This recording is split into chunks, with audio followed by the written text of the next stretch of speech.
Silver jewelry is elegant and classy, whereas gold shouts opulence. Silver is sophisticated and suave. Juliet Low is causing ripples in the jewelry business in Kenya with her bold designs and detailed, unique techniques which stand out in the world of beauty. She takes us behind the scenes to see the process of making a silver pendant. The silversmith uses both recycled silverware, including offcuts and filings, as well as processed silver pellets to produce the jewelry. The silver in the various forms is placed in a crucible and using a blowtorch is heated up to over 960 degrees centigrade. A chemical mixture known as flux is added to the melting silver to prevent oxidation on the surface of the molten silver and separate other impurities in the melting process. Once the silver is all melted, it is now poured into a mold using tongs. This is a versatile mold as it can be configured to produce cubed and cylindrical solid silver known as ingots. The ingots are removed from the mold and allowed to cool. Next, the ingots are worked into a usable thickness in a process known as drawing. Using a set of rolling wheels, flat for rectangular and grooved for cylindrical, the ingots are squeezed through progressively smaller gaps. This flattens the ingots into workable sheet metal or wire. The drawn wire has a square cross-section due to the shape of the rolling wheels.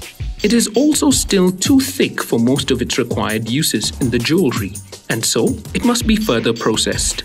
The wire is reheated and then cooled rapidly. First in an acidic bath to prevent oxidation and then water to remove the acid. This process is known as annealing, which softens the metal before further drawing. The annealed wire is then drawn again. First, the end is filed down to a point. The wire is then pulled through a special metal plate with progressively smaller holes. This process creates a circular cross-section and a thinner wire. The centerpieces or pendants for this line of jewelry are made by suspending various shells and feathers in resin. Once the resin is set, it is cut into the required shapes, sanded down, and specially treated to achieve the glossy shine. Various silver designs are created to encircle the pendants. These are first drawn on paper. The paper is then stuck to the sheet metal, and using a jeweler's hacksaw, the fine designs are cut out. These are now bent around the pendants and joined by soldering. Soldering is the process of joining two pieces of metal by melting a filler metal into the joint. This filler metal is a silver alloy.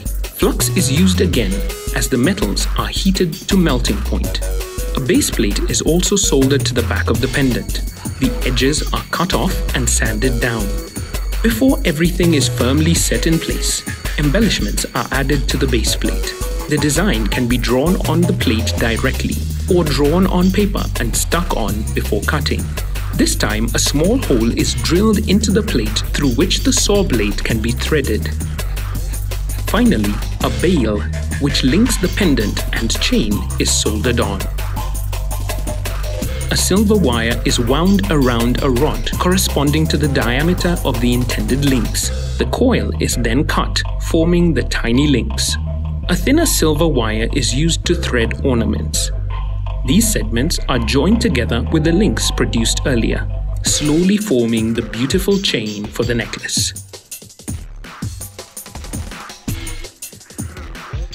After filing, the silver pieces are placed in an acid bath to remove all oxidation. They are then polished to a perfect shine.